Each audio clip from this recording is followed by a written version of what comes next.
yang diselenggarakan oleh Departemen Kasrat Inti Wilayah 3. Sebelumnya, izinkan saya untuk memperkenalkan diri terlebih dahulu. Saya Desi Fitrianindya selaku moderator yang akan memandu jalannya acara ngopi hangat pada siang hari ini. Pertama-tama, marilah kita panjatkan puji syukur kehadirat Allah SWT, Tuhan Yang Maha Esa atas berkah karunia-Nya, hingga dapat terlaksana acara ngopi hangat Departemen Kasrat di acara Rakerwil 2, Wilayah 3, secara virtual hari ini. Semoga nantinya acara ini dapat berjalan dengan lancar, seperti yang kita semua harapkan. Izinkan saya untuk membacakan susunan acara pada hari ini. Yang pertama adalah pembukaan, yang kedua ada sambutan, yang ketiga ada pembacaan, yang kelima ada penutupan, dan terakhir adalah sesi dokumentasi. Memasuki acara yang kedua, yaitu acara sambutan, yang akan diwakilkan oleh Ketua Pelaksana acara Ngopi Hangat, yang akan diwakilkan oleh Ketua Departemen Kasat Inti Wilayah 3, Saudari Roselia Gresi. Waktu dan layar kami persilahkan. Baik, sebelumnya terima kasih kepada moderator atas waktu yang diberikan kepada saya. Baik, mungkin Assalamualaikum warahmatullahi wabarakatuh. Shalom, Om Swastiastu, Namo Buddhaya, Salam Kebajikan. Yang pertama-tama yang saya hormati Bapak Fendi Nugroho MP selaku narasumber kami di acara Ngopi Hangat Departemen Kasrat ini. Terima kasih Bapak sudah hadir dalam Zoom ini. Untuk selanjutnya yang saya hormati Gubernur IMFI Wilayah 3 Mbak Intaniti Nabila. Kemudian yang saya hormati Ketua Panitia Acara Rakerwil 2 IMFI Wilayah 3 Saudara Gabriel Erik. Dan yang saya banggakan seluruh peserta acara Ngopi Hangat Departemen Kasrat IMFI Kan Wilayah kok 3. enggak ada yang tahu kalau ada orang meninggal. Mungkin perkenalkan, saya Rosalia Gresi, selaku Ketua dari Departemen Kastrat IMFI Wilayah 3, mewakili dari Ketua Pelaksana Ngopi Hangat ini, Putri Regina, mengucapkan terima kasih pertama-tama kepada seluruh panitia yang terlibat, khususnya dalam pelaksanaan Rakerwil 2 IMFI Wilayah 3, dan dalam acara Ngopi Hangat yang diselenggarakan oleh Departemen Kastrat. Ngopi Hangat ini memiliki arti ngobrol fisioterapi terhangat, yang merupakan proker tahunan dari Departemen Kasrat di IMFI Wilayah 3 dengan tujuan mengadakan adanya tukar pikiran di kalangan mahasiswa ataupun anggota IMFI Wilayah 3 tentang suatu masalah yang membahas suatu topik yang menjadi perhatian umum, di mana kali ini Ngopi Hangat membahas isu penanggulangan bullying di lingkungan kerja tenaga kesehatan. Dari latar belakang kami dalam mengambil isu ini, karena mungkin teman-teman tidak asing lagi dengan isu bullying pada seorang dokter di salah satu institusi yang marak dibicarakan. Hanya dengan acara ngopi hangat ini dengan membahas isu tersebut, supaya nantinya kita seorang mahasiswa yang menjadi calon tenaga kesehatan tidak hanya di bidang fisioterapi saja, bisa menghindari atau bahkan mencegah adanya bullying di dunia kerja dan di lingkungan kerja kita. Mungkin tanpa menunggu waktu yang lama, saya cukupkan sambutan saya dan selamat menikmati acara Ngopi Hangat diskusi dengan narasumber kita, Bapak Fendi Nugroho. Terima kasih, mungkin cukup sekian dari saya. Wassalamualaikum warahmatullahi wabarakatuh. Waktu dan layar saya kembalikan kepada moderator. Terima kasih kami sampaikan kepada Saudari Rosalia atas sambutannya. Sekarang waktunya telah tiba, yaitu di inti acaranya, yaitu pemaparan dan diskusi acara Ngopi Hangat. Materi dan topik diskusi kita pada acara hari ini adalah memahami bullying dan bentuk-bentuk bullying di dunia tenaga kesehatan, faktor dan dampaknya bagi korban. Yang akan langsung disampaikan oleh narasumber kita, Bapak Fendi Nugroho MP. Nantinya sesi pemaparan materi akan dilaksanakan selama kurang lebih 45 menit, di mana 30 menitnya nanti untuk pemaparan materi, dan 15 menitnya adalah sesi tanya jawab dengan audiens. Selamat pagi Bapak, selamat siang, dan selamat datang di acara Ngopi Hangat. Ya, selamat siang. Ya, sebelumnya saya izin untuk membacakan isinya Bapak terlebih dahulu ya. Narasumber kita kali ini adalah Bapak Fendi Nugroho MP yang kini aktif sebagai dosen di jurusan fisioterapi Poltekkes Kemenkes Surakarta dan juga memiliki kesibukan lain yaitu sebagai sekretaris pengurus cabang ISI Karanganyar dan sebagai national classifier para powerlifting. Kita sudah mengenal pemateri kita pada siang hari ini. Langsung saja tanpa kita berlama-lama kembali, langsung saja kita sambut Bapak Fendi Nugroho untuk melakukan sesi pemaparan materi. Waktu dan layar kami persilahkan Bapak. Oke, baik. Ini saya mulai ya. Monggo Pak, silakan bisa dimulai untuk pemaparan materi. Baik, terima kasih sebelumnya sudah mengundang saya untuk berdiskusi gitu ya. Baik, ini memang topik yang sedang hangat dibicarakan terutama di kesehatan ya. Dan juga di sini sebenarnya sudah mulai tahun 2023 lalu itu ada undang-undang kesehatan ya, yang mana di situ sudah masuk atau include tentang bullying ini juga masuk di situ, sehingga tujuannya adalah untuk melindungi mahasiswa yang praktik gitu ya, terutama di dunia kesehatan, dan juga tenaga medis ya, dan juga tenaga kesehatan ya, jadi termasuk fisioterapi ya.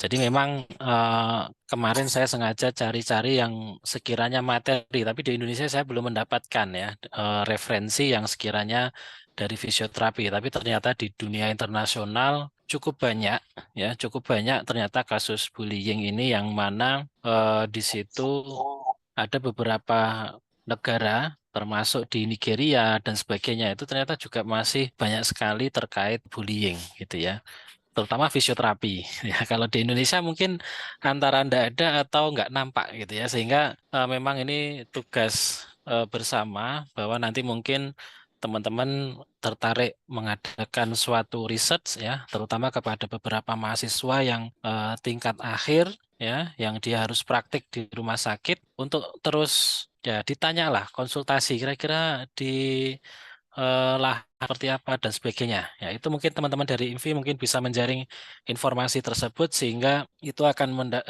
didapatkan hasil kesimpulan yang mana mungkin perlu diberikan suatu tindakan khusus gitu ya. Oke, baik, sebelum kita masuk diskusi yang mungkin cukup menarik ini, sehingga kita mulai dulu dari materinya. Coba untuk yang slide saya yang selanjutnya. Oke, ini ada beberapa bahasan yang akan kita bahas. Yang pertama ada definisi dan juga jenis-jenis dari bullying. Lalu yang kedua dampak psikologis, fisik, dan juga sosial. Lalu yang ketiga nanti ada faktor-faktor penyebab terjadinya bullying. Lalu mekanisme pencegahan dan juga peran penting lingkungan kerja yang positif dan juga suportif gitu ya. Nanti juga ada beberapa jurnal yang tadi saya sampaikan, yaitu tentang bullying yang terjadi di dunia kedokteran ya, kesehatan, dan juga fisioterapi. Oke, next slide. Nah, ini ya secara definisi, bullying itu adalah atau diartikan nama lainnya adalah perundungan gitu ya, yaitu salah satu bentuk perilaku kekerasan dengan sengaja dilakukan oleh seseorang. Jadi ada kesengajaan gitu ya, atau sekelompok. Jadi bisa saja seseorang atau sekelompok yang memang sengaja melakukan sesuatu karena merasa kuat atau berkuasa dengan tujuan menyakiti atau merugikan seseorang atau sekelompok yang merasa tidak berdaya. Ya, jadi secara definisi seperti ini. Nah, bullying ini juga bisa dilakukan dalam bentuk ini, ada verbal, ya, fisik, relasi, dan juga cyber. Gitu ya. Jadi tidak hanya mungkin dalam bentuk-bentuk yang fisik atau verbal saja ya, tetapi nanti banyak sekali ada cyber dan juga lainnya. Oke, next slide. Nah, ini fisik contohnya memukul ya, ada mendorong, menendang, menjambak ya, mencubit, melukai, ini adalah dalam bentuk fisik. Nah, ini sangat nyata gitu ya. Makanya nanti di penelitian juga ada yang menyatakan ini adalah sebagai bullying langsung ya. Fisik dan verbal itu dikatakan sebagai bullying langsung, karena verbal juga contohnya mengancam, memanggil dengan kata yang tidak baik atau kasar gitu ya. Lalu berkomentar yang merendahkan ya. Nah, ini tidak lepas kalau yang namanya verbal ini, kita ngobrol dengan orang lain pasti kadang juga nggak sengaja gitu ya. Nah, kalau itu disengaja dan tujuan merendahkan, nah itu yang disebut sebagai bullying. Kalau nggak sengaja atau mungkin sudah jadi kode tertentu, selama itu sepakat ya, itu mungkin belum bisa dikatakan sebagai bullying. Tapi kalau ada kesengajaan gitu ya, atau meledek dengan sengaja, atau menjelek-jelekan dengan sengaja, itu masuk sebagai bullying yang di jenis verbal ini. Nah, ini keduanya fisik dan verbal masuk bullying yang langsung atau mengenai si apa namanya peserta itu, si bully itu gitu ya. Nah, oke. Lalu ada juga yang ketiga atau yang tidak langsung dan keempat ini ya. Nah, sosial. Contohnya adalah menjauhi. Jadi dia nggak punya teman sama sekali misalkan gitu ya. Dan itu sepakat itu ditinggal semua itu ya, ditinggalkan sendiri, nggak dibantu dan sebagainya. Lalu memberitahu teman untuk tidak berteman dengannya gitu ya. Jadi sepakat kompak gitu ya. Lalu tidak diajak bergabung dalam kelompok. Terus juga menceritakan hal-hal yang buruk ya, ataupun ada rumor-rumor ataupun gosip ya, yang nanti disampaikan ke sosial tentang dirinya, tentunya yang jelek-jelek gitu ya, sehingga orang akan menjauhi dia. Nah, ini adalah salah satu bullying yang tidak langsung masuknya pada bullying sosial. Lalu untuk yang keempat ada cyber. Ini contohnya mengolok-olok di media sosial ya, atau mungkin dengan kata-kata kasar dan juga menyindir dan lain-lain. Nah, nah, tentunya nanti ada syarat ya, syarat kenapa dia bisa dikatakan sebagai bullying ya. Nah, mungkin kalau di beberapa hal ya, seseorang mengkomen suatu kebijakan itu kan kadang juga menggunakan bahasa yang ekstrim ya. Ya, nah, itu mungkin ada aturan sendiri ya, karena yang dikritik kan pemerintah, dia bukan sesuatu hal yang kecil, gitu ya.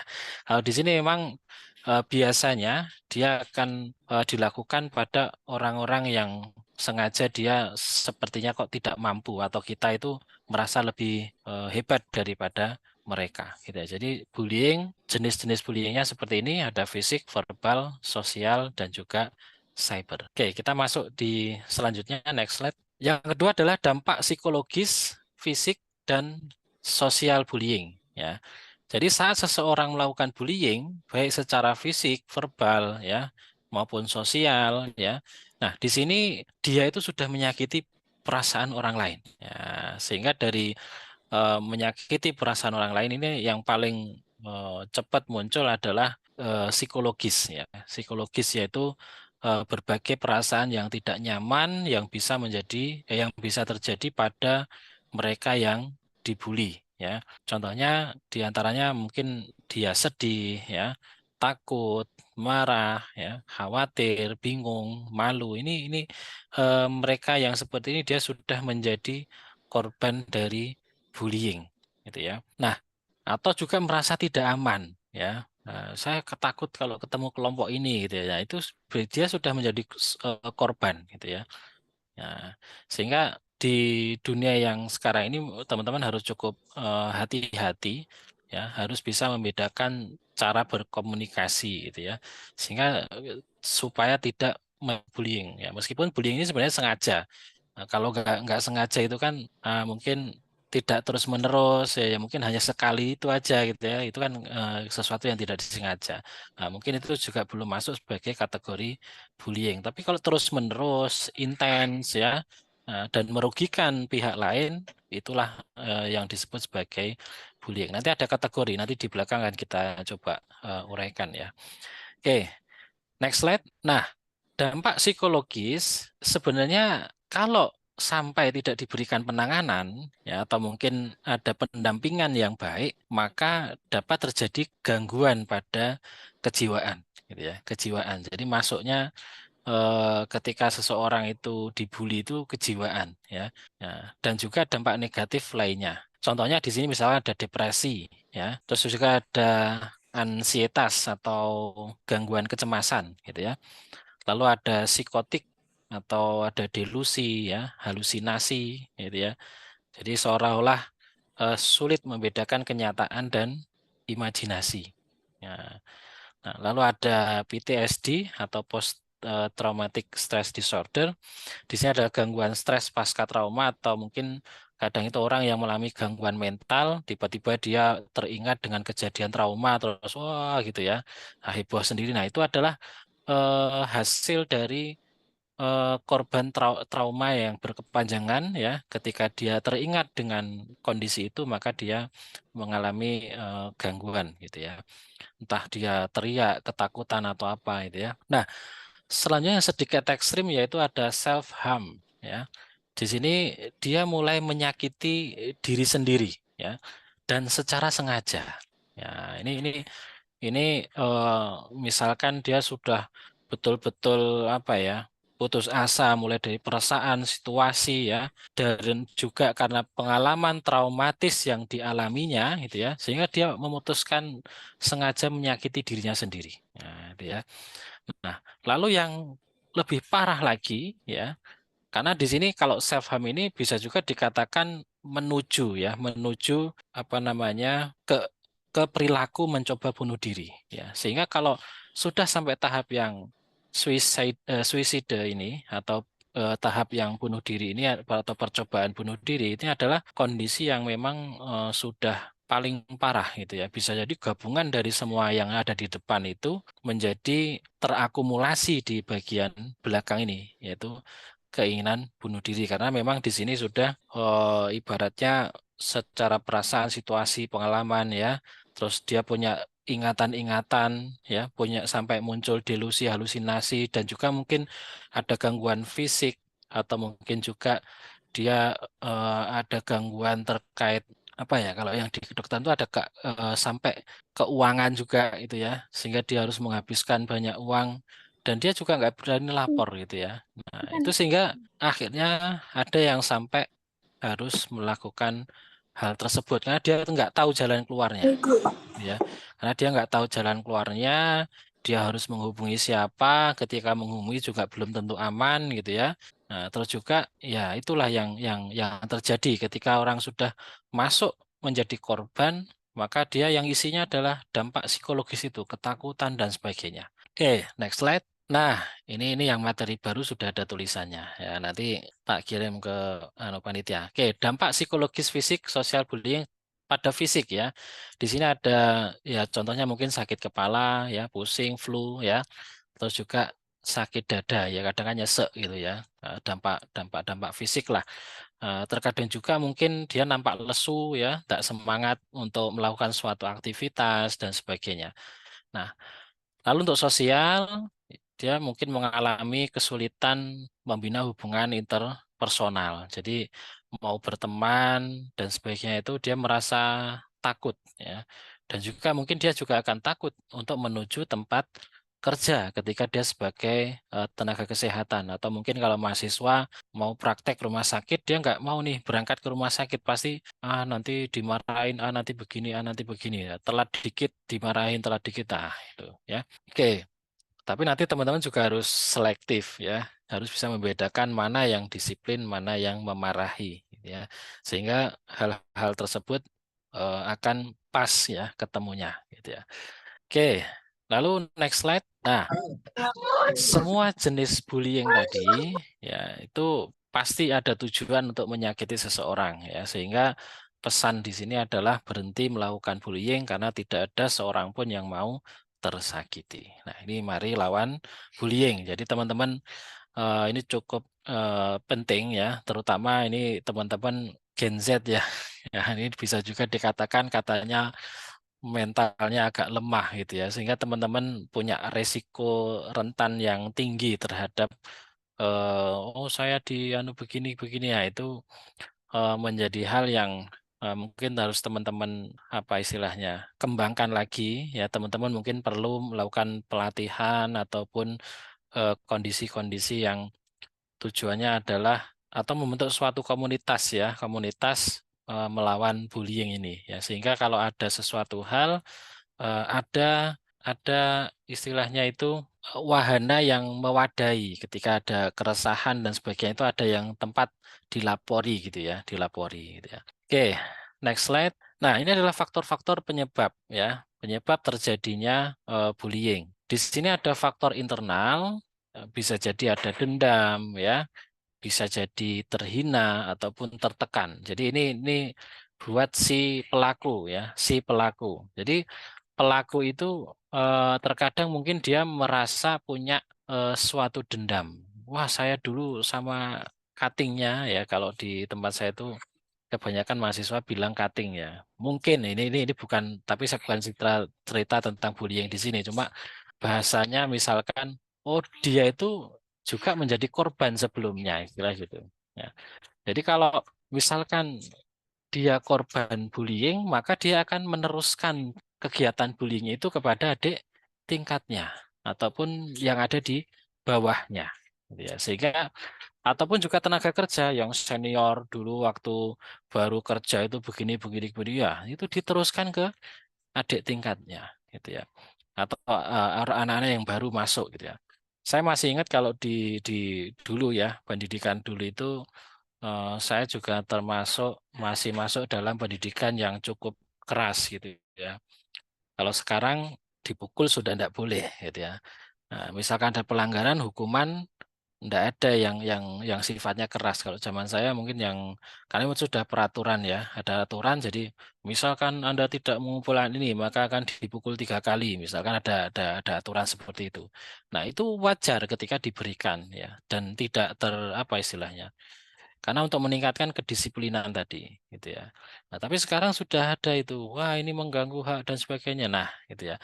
Sehingga seiring berjalannya waktu, ini ada perubahan ya, ada perubahan. Ya, mungkin yang sekarang mungkin akan lebih hal-hal seperti ini akan lebih sensitif dibandingkan zaman dulu gitu ya. Zaman dulu itu menjadi hal yang mungkin wajar ya, tapi sekarang memang harus lebih lembut ya, lebih hati-hati dan menggunakan cara-cara yang paling aman gitu ya. Nah, tidak menimbulkan kerugian ya. Nah, lalu faktor eksternal ini lingkungan ya. Misalkan lingkungan keluarga ya, mungkin ada yang tidak harmonis ya, permisif dan juga rejection ya atau overprotective ya. Lalu lingkungan sekitar rumah mungkin sering berkelahi, bermusuhan gitu ya. Ataupun lingkungan kerja ya berbuat kasar, kurang perhatian ya. Ataupun mungkin juga tayangan televisi dan juga media cetak gitu ya. Makanya di sini kalau saya cukup salah satunya adalah mengendalikan kalau di rumah biasanya ini tayangan televisi dikendalikan ya. Jangan terlalu ya meskipun penting kita melihat berita dan sebagainya, tetapi kadang itu banyak hal-hal negatifnya gitu ya. Jadi kalau teman-teman masih di masa pendidikan ya kurangilah televisi itu ya. Lalu media cetak ya pilih-pilih informasi yang positif ya. Yang negatif ya sesekali sebagai tambahan apa ya istilahnya mungkin kalau terkait bullying dan sebagainya mungkin kalau masih ingin ini ya boleh dibaca tetapi harus ada solusi. Jangan sampai wah saya takut nanti dibully kalau kuliah kedokteran, saya dibully kalau kuliah fisioterapi. Oh, saya dibully nanti kalau sudah praktek di rumah sakit ya. Jangan sampai terjadi hal-hal yang seperti itu ya. Oke, next slide. Nah, penyebab seseorang melakukan bullying yaitu ya sebenarnya perilaku itu muncul ya disebabkan karena ada masalah psikologis pada pelaku bullying itu sendiri. Jadi memang berangkat dari gangguan pada si pembuli tersebut ya. Mungkin dia sudah tadi ya mendapatkan perlakuan sebelumnya sehingga dia meneruskan perlakuan tersebut ya yang mana tujuannya adalah ya itu tadi pokoknya dia sudah mengalami gangguan yang sama sebelumnya. Lalu beberapa penelitian menunjukkan mereka yang melakukan bullying ini mengalami hal-hal berikut ya. Jadi yang melakukan bullying ya, dia stres ya dan mungkin dia punya trauma ya. Dia perilaku kekerasan di sekitar ya. Terus juga harga dirinya rendah atau low self esteem ya, lalu pernah menjadi korban bullying, kehidupan di rumah juga mungkin sulit, lalu tontonan dengan konten kekerasan di media sosial. Nah, ini adalah beberapa penelitian gitu ya menunjukkan mereka yang melakukan bullying itu mengalami hal-hal berikut gitu ya. Nah, next slide. Nah, penyebab seseorang melakukan bullying tujuannya adalah melakukan ini, ingin menunjukkan mereka tangguh atau hebat gitu ya. Jadi, oh, saya itu hebat loh. Ini saya itu seniormu gitu ya. Nah, lalu mencoba membuat orang lain menyukai mereka, ya. Mau nggak mau dipaksa harus suka kan gitu ya. Lalu berusaha menutupi ketakutan, ya, kekhawatiran mereka, lalu meniru pelaku bullying yang lain. Jadi bisa jadi itu adalah bentuk-bentuk bullying yang sebelumnya pernah dia dapatkan gitu ya, dan lalu dia copy ya, dia gunakan untuk membuli orang orang lain. Lalu mereka akan tidak bahagia ya. Jelas mereka tidak bahagia, terus juga mereka tidak nyaman dengan hidup mereka karena sebenarnya sudah terbayang-bayang juga dengan kegiatan-kegiatan yang sudah mereka lakukan itu. Oke, next slide. Nah, mekanisme pencegahan bullying. Nah, di sini saya ambil dari salah satu penelitian ya. Ini cukup baru. Ini penelitian subjeknya dokter ya, dokter dan juga tenaga kesehatan termasuk perawat juga. Kebetulan kalau di penelitian ini tidak ada fisioterapinya. Nanti fisioterapi ada tapi yang tidak masuk di sini ya. Nah, ini strategi pencegahan yang disarankan kepada lembaga gitu ya, administrator dan juga badan pengatur harus berperan aktif dalam mencegah dan menyelesaikan masalah perundungan dan perilaku kekerasan. Jadi memang butuh peran aktif dari lembaga ya. Kalau misalkan teman-teman ada di rumah sakit, ya rumah sakit tersebut harus berperan aktif ya. Makanya di sini saya lihat tadi di berita terbaru yaitu Kemenkes ya minta Fakultas Kedokteran dan Rumah Sakit membuat action plan cegah perundungan. Ini adalah salah satu cocok dengan penelitian di tahun 2023 yaitu cara mencegahnya ya salah satunya lewat lembaga administrasif ya, yang mana dia harus ikut berperan aktif dalam mencegah. Lalu pemerintah juga sudah berperan aktif, dari Kemenkes kemarin sudah menerbitkan Undang-Undang Nomor 17 Tahun 2023 tentang kesehatan, yang mana di situ juga masuk ya peraturan tentang apa namanya perundungan, dan juga telah tersedia mekanisme pelaporan yang terutama rumah sakit vertikal. Rumah sakit vertikal itu rumah sakit yang langsung di bawah Kemenkes. Kalau di Solo ya di sini ada RSO ya. Terus juga ada di Klaten ada Suraji ya, seperti itu. Jadi rumah sakit besar yang langsung di bawah Kemenkes ya, mereka menerima ya atau sudah mulai tersedia mekanisme pelaporan ya. Next slide. Nah, ini undang-undang ya nomor 17 ya. Di sini ada bagian ke-9 hak dan kewajiban, yang mana di sini tenaga medis dan tenaga kesehatan pada pasal 273 ayat 2, tenaga medis dan tenaga kesehatan dapat menghentikan pelayanan kesehatan apabila memperoleh perlakuan yang tidak sesuai dengan harkat dan martabat manusia, moral, ya, kesusilaan, serta nilai sosial budaya, sebagaimana dimaksud pada ayat 1 huruf F, termasuk tindakan kekerasan, pelecehan, dan perundungan. Jadi memang tenaga kesehatan di sini sudah mulai ternaungi, termasuk juga tenaga medis, dan di pasal lain juga mahasiswa juga masuk gitu ya, atau ya pokoknya yang ada di lingkup berpraktik di kesehatan itu sudah masuk di undang-undang ini. Oke, next slide. Nah, ini adalah Kemenkes ini juga menyediakan website dan hotline ini di rumah sakit vertikal tadi ya, bagi korban bullying.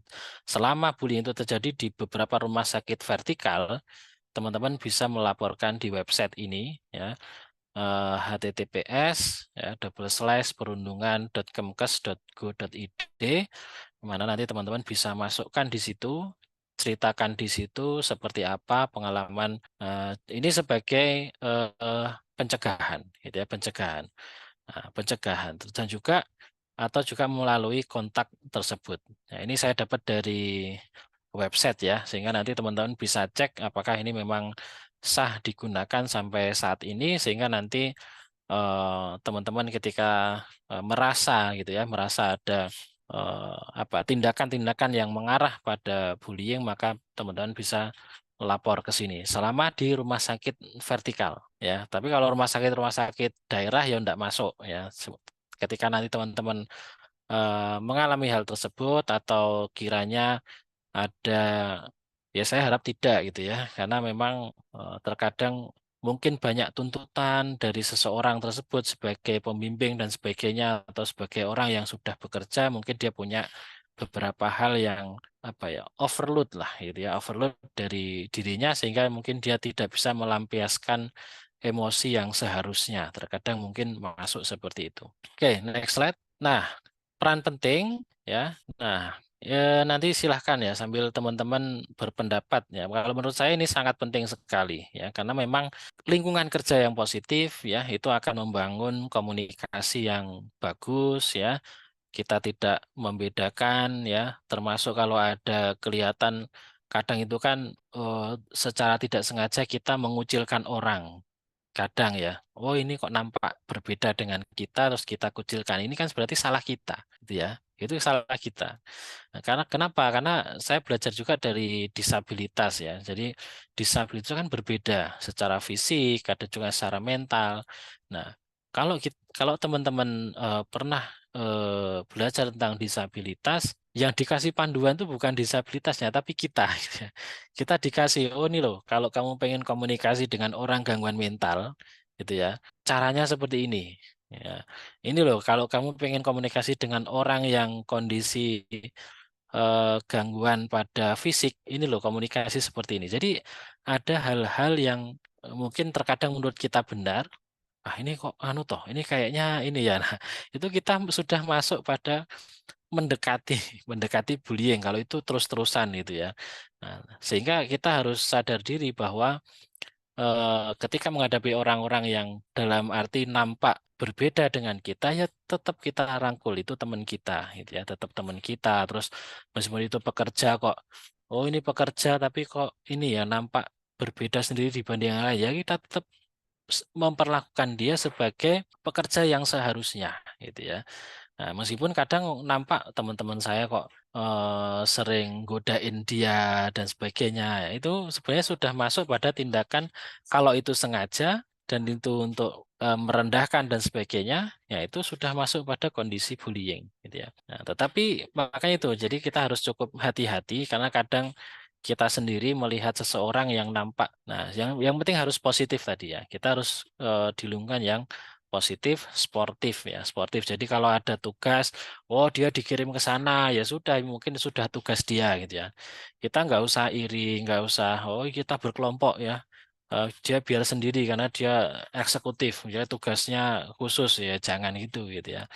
Nah ini ketika orang seperti itu atau tidak sportif, maka dia akan menuju arah kondisi bullying gitu ya. Nah, meskipun mungkin itu awalnya dianggap sesuatu hal yang wajar, tapi kalau terus-terusan maka dampaknya adalah pada si orang yang kena bully tadi.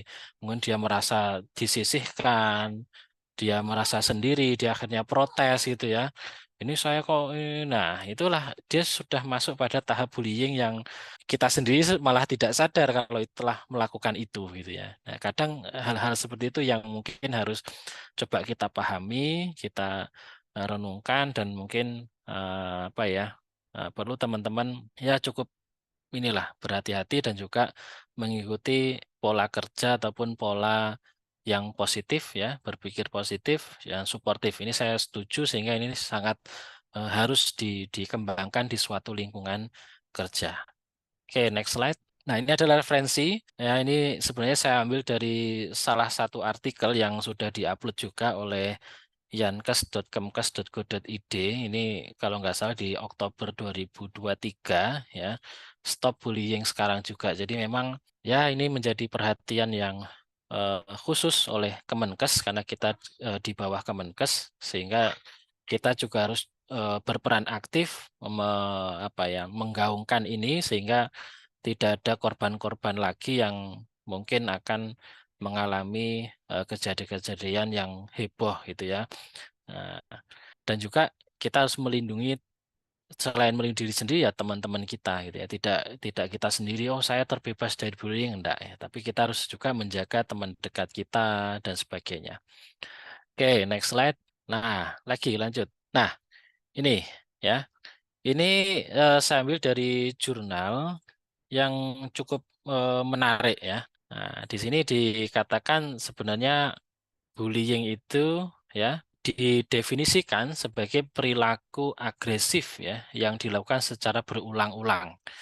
Nah, jadi kalau digambarkan ya ini adalah ada segitiga yaitu kualitas apa namanya perilaku negatif gitu ya, yang mana di situ dilabeli bullying. Nah, di sini ada power imbalance ya, ketidakseimbangan power atau kekuasaan, lalu ada intent to harm atau keinginan untuk melukai atau menyelakai gitu ya, atau menyakiti, lalu repetitive behavior.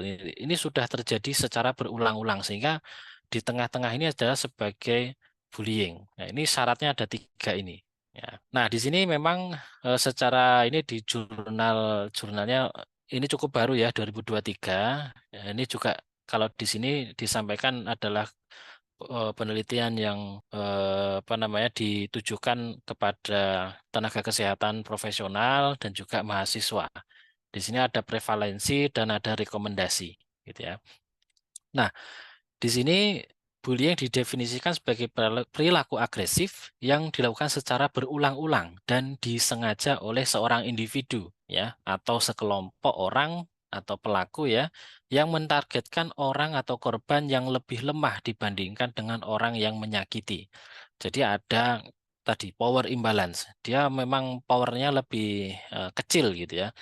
Dia tidak punya kekuasaan lebih ya. Perilaku ini lazim terjadi dalam suatu organisasi yang di dalamnya terdapat ketidakseimbangan kekuasaan. Bullying juga dapat berupa agresi langsung atau tidak langsung. Yang langsung tadi ya ada fisik dan verbal, yang tidak langsung adalah yang non-verbal ya. Mungkin juga masuk di perilaku tersembunyi ya, perilaku tersembunyi ya ngajak-ngajak orang dan sebagainya itu ya. Nah, ini sulit untuk dideteksi ya sejak dini dan dapat meliputi penyebaran rumor, menyembunyikan informasi ya dan secara sengaja mengisolasi atau mengucilkan orang dari suatu kelompok. Nah, ini kan cukup cukup apa ya? Cukup berbahaya gitu ya. Oke, next slide. Nah, ini adalah strategi pencegahan yang direkomendasikan gitu ya dari si peneliti. Ya, yang pertama tadi ya melibatkan administrasi dan lembaga dan sebagainya, yaitu ada mekanisme pelaporan yang jelas ya dan diketahui oleh setiap anggota ya. Jadi setiap tenaga kesehatan kalau mau lapor ada bullying ya ke situ gitu ya. Nah, dan staf pun yang tahu gitu ya, yang tahu juga harus segera melaporkan gitu ya. Sehingga nanti ada tindak lanjut, staf yang ditunjuk dan sebagainya. Lalu yang kedua adalah peningkatan kepemimpinan dan komunikasi ya di tingkat organisasi untuk mencegah perundungan ya. Lalu yang ketiga, dokter dan calon profesional muda ini perlu diberitahu tentang masalah perundungan dan pelecehan di awal karir. Jadi mereka ya dalam bentuk mungkin reformasi kurikulum atau lokakarya dan sebagainya. Ya, jadi calon-calon pekerja baru, calon dokter gitu ya, dan juga calon fisioterapis itu sudah dibekali beberapa ilmu tentang hal tersebut. Sehingga nanti akan membantu mereka meningkatkan keterampilan yang dibutuhkan untuk menangani dan melaporkan pengalaman perundungan di tempat kerja, gitu ya. Nah, lalu yang keempat adalah survei anonim pertengahan tahunan atau tahunan. Jadi sesekali dia harus mengisi survei ya. Saya kebetulan terakhir kali juga mengisi link kesehatan jiwa dari Kemenkes ya. Kebetulan kan saya di bawah Kemenkes kerjanya di Poltekkes. Jadi memang mungkin menjadi perhatian juga. Tadi sudah kita singgung teori dari depan tadi bahwa si pembuli ini sebenarnya dia mengalami gangguan jiwa ya atau gangguan di mentalnya ya, sehingga kenapa harus ada pemeriksaan kejiwaan ya, mungkin sebenarnya judulnya screening ya, screening kesehatan jiwa, yang mana kalau ada orang yang mungkin mendekati yaitu mungkin saja dicurigai sebagai orang yang mungkin berpotensi memberikan bully ke orang lain, apalagi dia mempunyai suatu kekuasaan. Nah, sehingga kemarin itu saya sempat ngisi sekali, baru kemarin juga kayaknya, sebelumnya juga belum ada. Nah, lalu terakhir perlu ada undang-undang anti perundungan atau anti kekerasan ya di kita di Indonesia untungnya sudah ada, baik untuk remaja, untuk apa namanya, untuk anak-anak, dan juga tenaga kesehatan di Undang-Undang Kesehatan juga sudah disinggung, sehingga perlu apa ya, implementasi yang lebih khusus lagi, ada perhatian yang lebih khusus lagi terkait undang-undang tersebut supaya betul-betul dimanfaatkan dengan baik, gitu ya. Oke. Next slide. Nah, ini penelitian ya, penelitian yang dilakukan oleh physiotherapy student experience of bullying on clinical internship. Ya, jadi waktu dia di rumah sakit nih ya. Nah, ini oleh Brendan Stopp dan juga Andy Sondy ya. Nah, di sini di UK ya, dilakukan di UK di Universitas in the West Midland ya. Nah, di sini ada beberapa ya di tabel yang sebelah kanan. Ini adalah tabel yang mana experience dan juga prosentasenya ya. Nah, experience dan prosentasenya. Di situ dikatakan bahwa pernyataan yang merendahkan ya atau experience pertama adalah ada pernyataan-pernyataan yang merendahkan. Nah, itu sebanyak berapa? 54% gitu ya. Nah, lalu tuduhan yang tidak akurat atau palsu. Nah, ini juga ada ya. Lalu diberi beban kerja yang tidak masuk akal dan tenggat waktu yang tidak realistis. Ya, ini juga masuk di kategori pengalaman experience ya ketika di kegiatan internship ya. Lalu ada intimidasi ya, lalu kritik terus menerus, oh kamu ini kok ini toh nggak belajar ya, nggak ini, nah gitu ya. Lalu ada sumpah serapah, ya, terus juga mengabaikan seseorang, jadi kita mau konsul ini susahnya minta ampun gitu ya. Lalu diteriaki, kamu ini jadi mahasiswa gitu ya.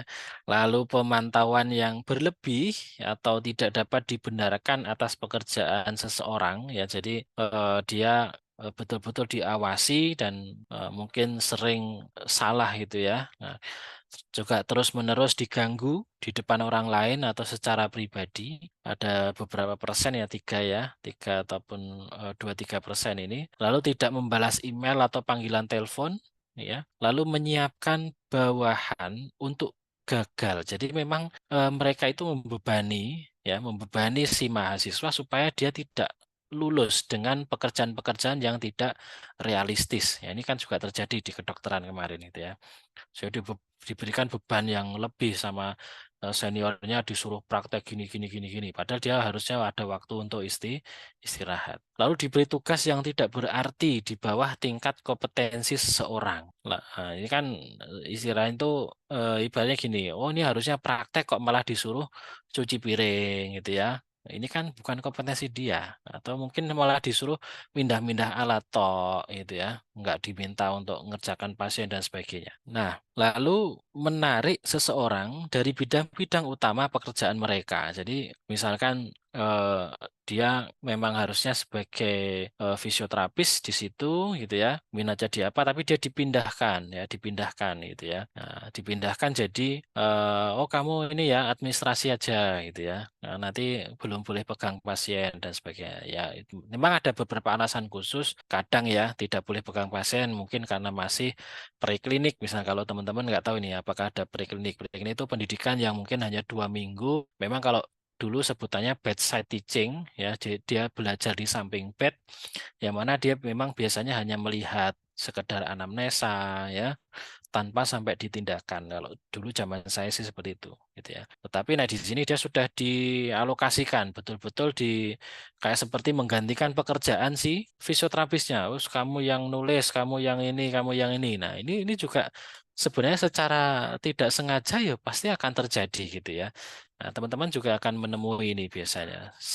Beberapa hal kecil itu pasti akan ada meskipun mungkin ya skalanya tidak sampai membebani gitu ya. Dalam arti masih dianggap wajar. Tetapi kalau teman-teman saya nggak tahu nanti apakah memang wah ini saya tuh harusnya nggak ini, saya harusnya ngerjakan pasien, saya malah diminta untuk nyateti tok Pak, nyateti rekam medik gitu ya. Saya nggak megang pasien hari ini ya.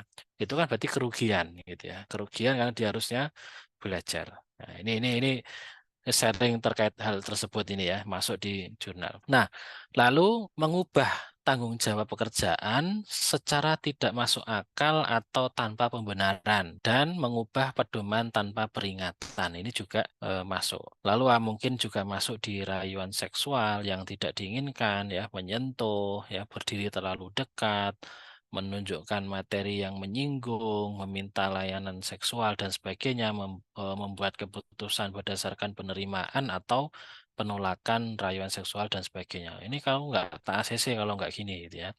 Nah, atau menyebarkan rumor jahat atau menghina seseorang melalui kata-kata perilaku.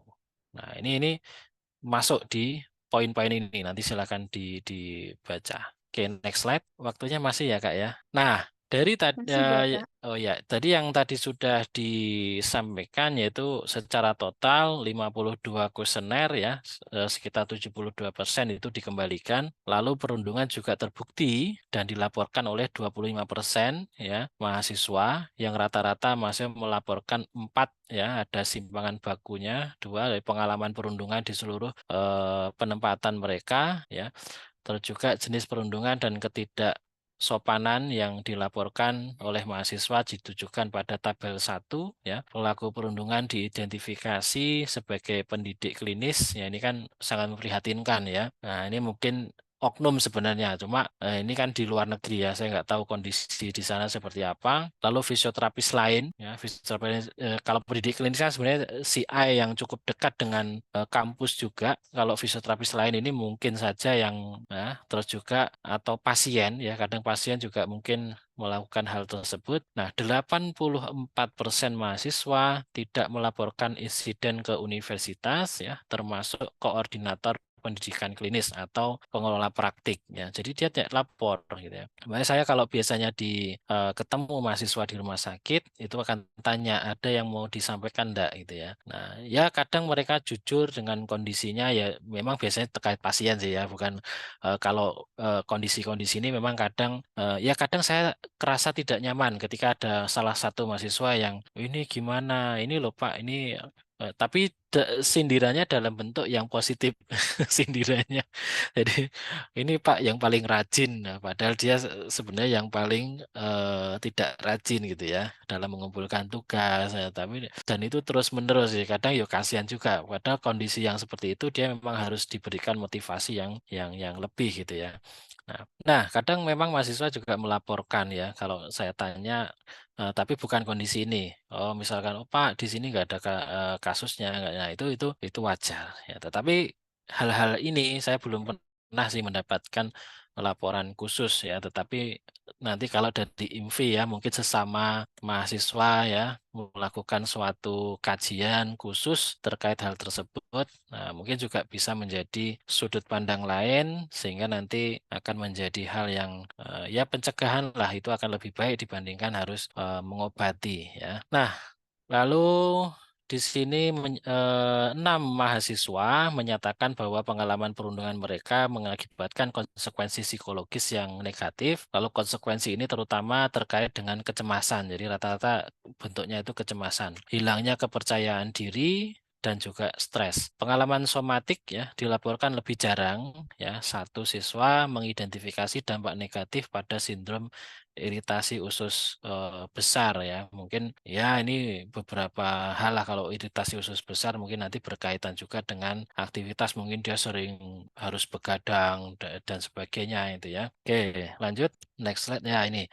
Nah, di sini penulis mempertimbangkan ya di tempat kerja ya pada sekelompok mahasiswa fisioterapi yang menjalani magang klinis. Jadi memang pemerhati penelitian ini dia lebih ke arah mahasiswa yang magang di klinis. Nah, 1/4 responden itu pernah mengalami perundungan saat magang klinis ya. Berbagai dampak buruk dialami oleh hampir separuh korban. Nah, di sini sangat memprihatinkan gitu ya, karena ini mahasiswa menjadi sasaran perilaku dan sangat memprihatinkan bahwa lebih dari 80% korban tidak memberitahu universitas mereka. Tapi ini di luar negeri ya, moga-moga di Indonesia tidak ada. Oke, lanjut. Next slide. Nah, penelitian sebelumnya telah menunjukkan bahwa perundungan mempengaruhi kepuasan kerja. Ya, jadi sudah pasti ya kepuasan kerja, terus meningkatkan ketidakhadiran. Jadi buat tenaga kesehatan pun mungkin akan berpengaruh. Ya, makanya peran teman ya atau peran kita kalau kita melihat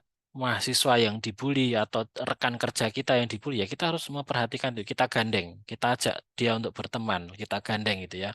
Jangan sampai dia terjerumus atau masuk ke dunia yang sesuai diinginkan oleh si pembuli kan gitu ya. Nah, ikut aku aja, ikut ini yuk. Dia sering-sering diajak makan bareng ya, kumpul bareng, diajak sharing ya. Nanti akan lama-lama dia akan si pembuli juga pasti akan merasa, oh dia sekarang punya teman dia ini gitu ya. Nah, gitu ya. Nah, di sini pengalaman tersebut berpotensi mempengaruhi perawatan pasien ya. Sehingga ini juga sangat berpengaruh. Ketika dia harus menangani pasien, pasti juga akan wah nggak pas gitu ya, dosisnya nggak pas mungkin ya, atau sering ngelamun saat melakukan suatu latihan ya. Dan di sini mahasiswa fisioterapi adalah masa depan profesi ya. Dan menghadapi perilaku perundungan saat menjalani magang klinis sangat memprihatinkan ya. Nah, bagi mereka yang mengalami perundungan, hal ini niscaya akan mempengaruhi keinginan mereka untuk tetap bekerja di profesi tersebut. Ya, pengalaman ini juga berarti konsekuensi yang lebih langsung seperti takut menjalani magang klinis. Ya, tadi ya seperti ketakutan ini berarti dia sudah masuk pada tahap trauma ya, bisa jadi PTSD ya. Nah, dia tidak mau nih kembali ke tempat karena dia kalau sudah teringat kondisi-kondisi saat dia dibully ya, dia tidak akan mau lagi kembali ke magang. Ya, bisa. Oke, next slide. Nah, di sini memang sangat memprihatinkan ya perilaku, terutama kalau di sini memang disinggung adalah pendidik klinis. Pendidik ditempatkan pada posisi yang terpercaya, di mana mereka seharusnya menjadi panutan yang baik bagi siswa, gitu ya. Kalau di sini sebenarnya kami sering sih menyinggung bahwa yang dihadapi adalah Gen Z, ibaratnya dikerasi, diam lempem, gitu ya. Dikerasi malah sakit hati atau besok lagi nggak mau atau malas-malesan kerja gitu ya atau gampang tersinggung atau seperti apa karena memang itu menjadi hal karakter ya tetapi pesan saya kepada teman-teman adalah jangan terpaku pada definisi Gen Z-nya. Gen Z enggak apa-apa gitu ya, tapi jangan terpengaruh dengan kata-kata yang mentalnya lemah dan sebagainya itu jangan diambil gitu ya. Ya tetap kuat gitu ya. Sebenarnya enggak ada perubahan, cuma kadang itu saya juga nggak terlalu setuju dengan oh mentalnya lemah dan ya, itu malah menimbulkan persepsi oh saya Gen Z Pak gitu ya. Saya begini-begini ya, malah seperti itu ya sehingga supaya tidak terpersepsi ke arah situ maka Gen Z-nya harus dibawa ke hal-hal yang positif. Mungkin teman-teman akan menjadi generasi emas di tahun berapa ya sesuai targetnya gitu ya.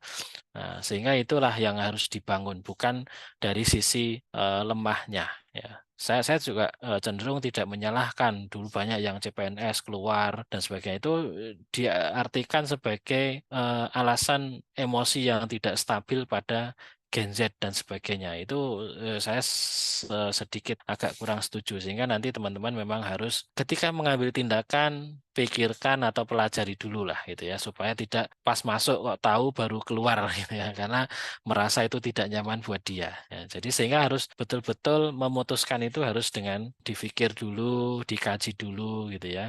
Nah, jangan langsung memutuskan tapi kalau pas nggak suka kok langsung ditinggalkan. Oke, next slide. Nah, ini adalah kesimpulan dari prevalensi perundungan di tempat kerja tampaknya tinggi pada mahasiswa fisioterapi yang menjalani magang klinis. Jadi kalau di kampus aman ya. Ketemu saya juga aman kalau di kampus.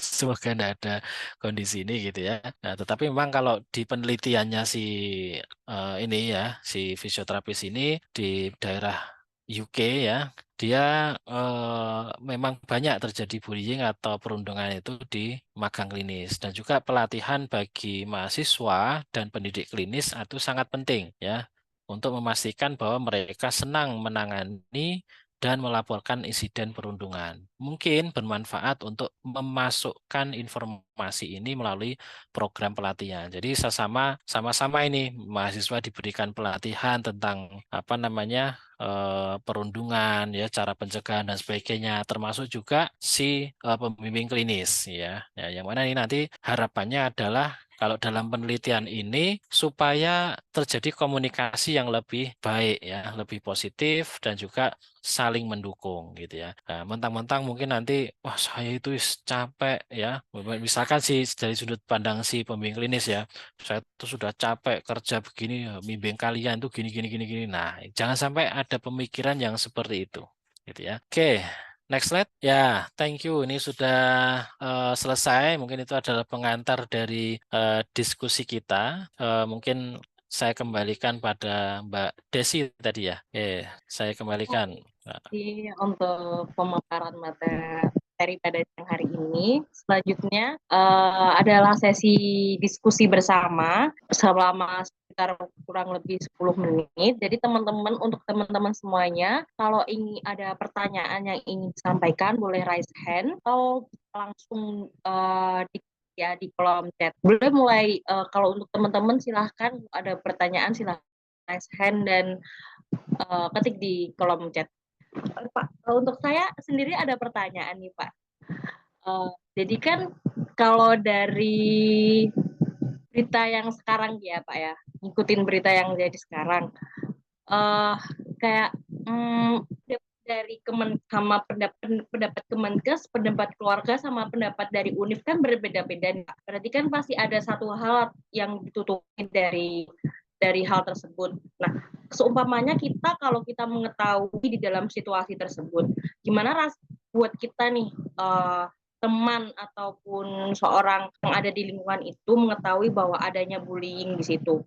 Tapi kita mau melaporkannya, kita memiliki rasa takut gitu loh, karena satu dan lain hal kayak pertama kita masih anak baru yang baru terjun di situ, kita tuh belum punya seluk-beluk yang panjang gitu loh, jadi kita harus mikirin karir juga kan, karena kita bicara tentang kita sebagai mahasiswa atau sebagai profesional pasti akan berhubungan terus dengan mereka nantinya.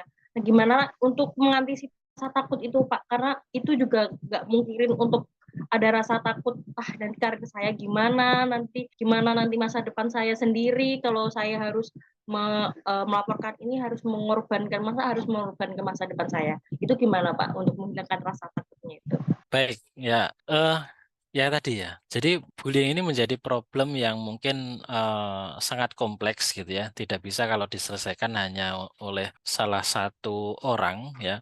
Kalau mungkin peran kita gitu ya, misalkan kita tahu ada bullying, mungkin hanya perannya adalah membantu. Membantu itu dalam arti kita berusaha membela dan membantu korban, seringkali akhirnya karena juga kan menjadi korban juga gitu ya, sehingga ya kita cukup safety aja, kita ajak ngobrol dia, kita kasih semangat dia si korban tadi gitu ya.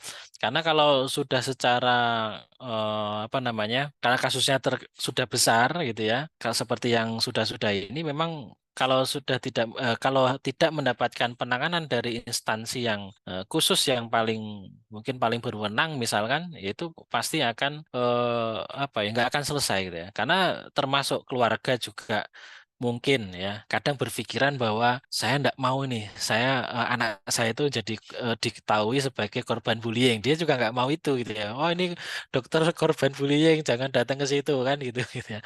Mungkin dia juga nggak mau mendapatkan informasi tersebut gitu ya.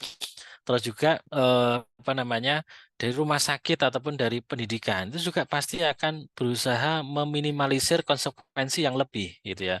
Melindungi diri lah, mereka saling melindungi diri supaya tidak ada kerugian yang berlebih, karena memang bisa jadi Tuhan oknum dalam arti bukan si rumah sakit A atau si kampus B gitu ya, yang mana dia mayoritas di situ sebagai pembuli kan juga enggak, mungkin hanya oknum, sehingga jangan sampai oknum itu menjadi atau menjelek-jelekan nama katakan gitu ya, nama rumah sakitnya, nama kampusnya, sehingga mereka memikirkan strategi sebenarnya bukan untuk melindungi si pembuli sebenarnya, cuma memang secara tidak langsung mereka punya strategi yang memang harus dilakukan supaya tidak begitu terlalu menjatuhkan instansinya, mungkin seperti itu. Sehingga memang sangat kompleks sekali kondisi bullying ini, dan memang harus disanksi tegas sih sebenarnya. Undang-undang yang mungkin kemarin sudah disahkan, ya semoga aja nanti bisa dikawal dan bisa diaktifkan gitu ya,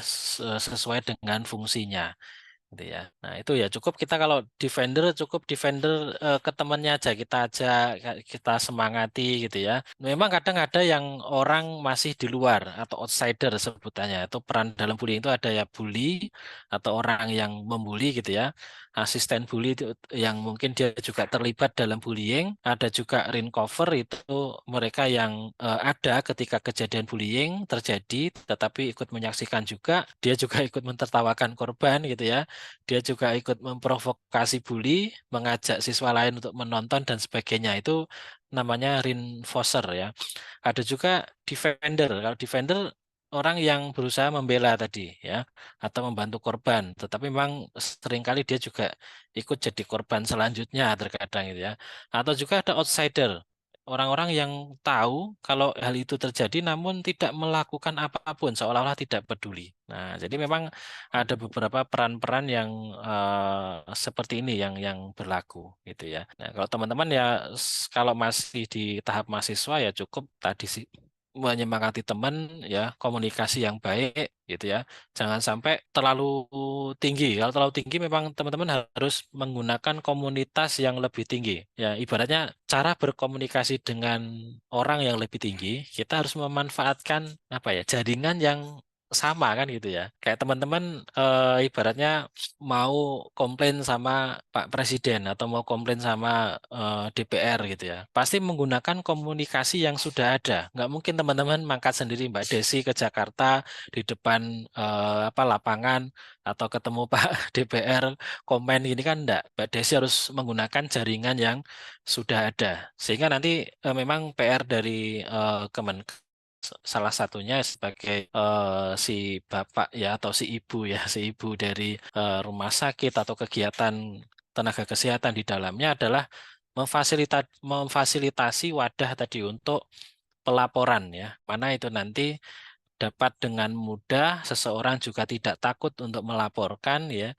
termasuk kalau di instansi sekarang kondisi apa namanya gratifikasi itu juga ada sendiri pelaporan yang mana seseorang juga tidak harus menuliskan nama tetapi bisa melaporkan suatu kejadian rincinya seperti apa, nah yang nanti akan ditindak lebih lanjut oleh tim tersebut, dan ada tim khusus lah yang mungkin akan menangani kondisi-kondisi seperti dan melakukan investigasi terkait kondisi bullying karena dampaknya sangat sangat sangat serius gitu ya, sampai ada yang sampai ini kemarin harus mengakhiri hidup gitu ya. Nah, oke mungkin itu sih dari saya Mbak Desi. Mungkin teman-teman diskusi juga boleh ya.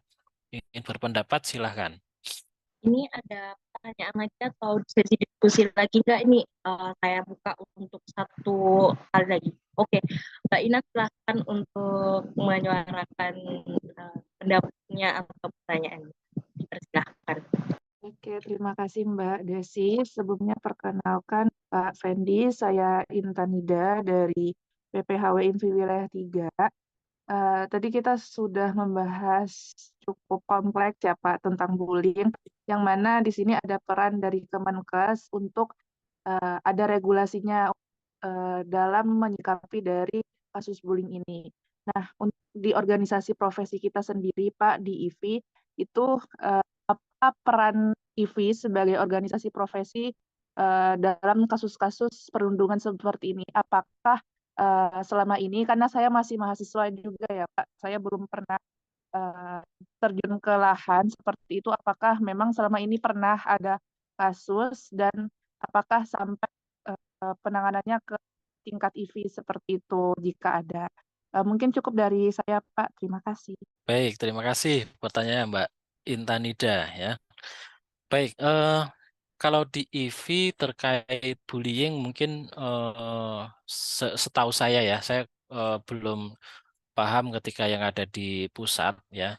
Kalau saya kebetulan di cabang ini belum ada laporan khusus gitu ya terkait bullying, tetapi yang lain ya, yang lainnya. Jadi kayak kondisi-kondisi seperti sebenarnya malah perlindungan ya. Kalau yang sudah ada itu malah perlindungan. Dalam arti ada tenaga kesehatan, anggota IV yang mana dia melakukan ada kekeliruan di dosis saat memberikan terapi ya. Bisa jadi dia tidak memahami bahwa pasiennya itu mengalami diabetik rata-rata ya, diabetik sehingga terjadilah kondisi eh, apa namanya lebam ataupun luka ya akibat dari pemanasan yang berlebih sehingga itu dimediasi ya, dimediasi oleh IV dan juga di ya pokoknya di situ ada perlindungan lah terkait jangan sampai terjadi masuk ke bagian hukum gitu ya. Nah, itu termasuk juga ya kalau memang lalai ya dia harus diberikan sanksi ya. Sanksi juga termasuk sesuai dengan aturan karena nggak mungkin terus dia sudah berbuat salah entah sengaja atau tidak itu kan berarti harus dikonfirmasi ya. Kalau sengaja ya berarti murni ketidaktahuan. Tetapi kalau sengaja kan berarti dia tahu sebenarnya gitu ya. Nah, tapi kalau ketidak sengaja berarti kan memang karena ketidaktahuan sehingga nanti di mediasi ada keterbukaan dan sebagainya. Nah, terkait bullying ini memang di fisioterapi mungkin di Indonesia saya juga belum mendengar yang sangat heboh sekali, tetapi memang perlakuan-perlakuan mungkin terkadang masih dianggap wajar. Masih dan wajar itu ya itu kan biasa, kadang itu gitu ya. Nah, tetapi kalau kita lihat dari definisi mulai dari awal tadi mungkin kondisi-kondisi mungkin kadang dibentak itu kan sudah masuk di bagian gitu ya, bagian dari perundungan. Tetapi kan tadi ada syaratnya. Dia orang yang lebih tinggi, terus ada ketimpangan dari apa namanya jabatan atau posisi, terus juga ada keinginan menyakiti ya. Mungkin kadang kan teriak tapi keras itu karena saya juga pernah itu saking gemesnya gitu ya. Ada mahasiswa yang mungkin gitu ya, mungkin saya nggak tahu dia sengaja lalai atau enggak gitu ya. Konsul itu apa namanya, ya itu sampai saya, oh ini gitu ya, taruh di meja saja gitu. Nanti saya datang lagi. Itu sesekali itu kadang karena menggemaskan sekali. Ya. Tetapi setelah itu saya sadar, wah ini negatif gitu ya, ini negatif. Nah, perundungan itu terjadi ketika itu terus-menerus. Nah, ketika datang dia tak marahi lagi, datang tak marahi lagi, datang tak marahi lagi. Nah, itu masuk pada poin perundungan. Ya, sehingga nanti memang terkait di IV memang untuk saat ini belum ada sih Mbak Intanida ya. Tetapi nanti mungkin ketika dari Kemenkes itu sudah menjadi perhatian khusus ya di fisioterapi mungkin juga akan nampak ya, terutama nanti kalau teman-teman misalkan dari mahasiswa juga melakukan suatu research misalkan ya, ini kan di wilayah 3 misalnya ditanya nih mahasiswa dikumpulkan ya, dari mahasiswa yang sudah praktek di tingkat akhir tuh ada kondisi apa dan sebagainya, itu pasti akan menjadi perhatian khusus nantinya. Nah, yang mana nanti akan dilakukan suatu mediasi-mediasi yang mungkin bisa dilakukan oleh IV gitu ya terkait hal perundungan atau kegiatan tersebut. Nah, karena ya selama ini saya tidak mengatakan sebagai perundungan, tetapi kadang itu gini, ada seorang fisioterapis sulit mendapatkan izin, bahkan ditolak berkali-kali gitu ya. Nah, tolak berkali-kali. Ini problemnya apa sebenarnya? Padahal nggak ada masalah apapun gitu ya. Nah, sehingga ya kita harus mau berkomunikasi dengan si A dan si B gitu ya. Karena memang secara kekuasaan kalau dia nggak mengeluarkan izin ya dia nggak bakal dapat izin gitu kan. Yang rugi adalah si fisioterapisnya gitu ya. Nah ini bisa jadi suatu ada sistem yang keliru yang tidak dipahami oleh si fisioterapis. Terkadang juga mungkin ada ketidaksinkronan sistem yang dipahami oleh dari misalkan dinas kesehatan wilayah gitu ya, sehingga memang harus ada penjembatan ya, ada jembatan yang memang harus dilakukan. Nah, dan kemarin terakhir update teman saya sempat ada yang susah sekali dapat izin gitu ya. Akhirnya dia waktu itu ada uji kompetensi yang mana itu apa ya, sebenarnya uji coba tapi dia ikuti dan akhirnya juga diterima gitu ya. Akhirnya diterima oleh si apa namanya, dinas kesehatan tersebut ya. Jadi memang regulasinya itu kok berbeda gitu ya, berbeda dengan biasanya itu. Jadi memang mungkin ada problem ini, ada ketidakpahaman dari fisioterapisnya atau mungkin dari dinas kesehatan yang kurang apa ya istilahnya, tidak mengindahkan yang sudah-sudah ada. Ya, kadang itu seperti itu. Nah, cuma saya tidak mengatakan sebagai bullying karena tidak berlaku ke semuanya kan gitu ya. Jadi dan itu juga terjadi ketika hanya pengajuan izin saat itu juga, gitu ya. Jadi mungkin IV lebih banyak membantu hal-hal administratif ya, terus juga mediasi anggotanya. Untuk yang bullying memang masih kategori yang kasus ya, dalam arti kasus ini masih kondisi yang minimal gitu ya. Mungkin itu jawaban dari saya Mbak Intanida ya. Mungkin kalau ada yang kurang ya, bisa jadi adalah kekurangan informasi dari saya pribadi gitu ya. Nah, karena memang eh, wilayah HIV cukup banyak. Ya, mungkin kasus-kasus di kota besar seperti Jakarta maupun di area timur, Papua dan sebagainya saya juga belum tahu persis apakah ada hal-hal yang terjadi seperti itu gitu ya. Mungkin itu Mbak Intanida. Baik, Pak. Terima kasih atas penjelasannya. Tadi juga kita dapat ide juga dari Bapak. Mungkin kita bisa melakukan survei ya, Pak, seperti itu. Ya, Ya, siapa tahu ada mahasiswa mungkin yang magang ataupun PKL yang ya, mengalami hal seperti itu. ya, Karena memang kayak contohnya kayak gini sih, Pak. Kayak yang misalnya dia itu mengarah ke arah pelecehan seksual. Tapi ya, yang bersangkutan ini tidak berani menyampaikan bahwa beliau diperlakukan seperti ini ya karena nanti yang dicap jelek itu ya justru si perempuan ini, Pak. Itu yang menjadi problem kita saat ini juga kan. Karena ketika kita menyuarakan kita menjadi korban, ya yang jelek perempuan itu juga, Pak. Gitu kayak, oh ini pernah mohon maaf kayak disentuh atau diapakan. Bakal ada stigma seperti itu di orang yang korban tersebut. Mungkin itu dari saya. Terima kasih Pak atas penjelasannya. Memang beberapa perundungan ataupun hal-hal yang mengarah ke pelecehan seksual ini memang seperti yang Bapak sebutkan tadi juga tindakan yang kadang diwajarkan di masyarakat seperti itu. Terima kasih Pak sekali lagi. ya, sama-sama Mbak Intanida. Oke, ada lagi Mbak Desi. Mohon maaf Pak karena waktunya cukup singkat, jadi untuk sesi diskusi atau tanya jawabnya kita akhiri Pak. Oke, ya, terima kasih ya atas diberikan kesempatan. Nanti mungkin kalau ada diskusi ya boleh. Nanti saya kirim yang baru ya, mungkin hanya tambahan dikit tapi tidak apa-apa, tak kirim lagi nanti materinya.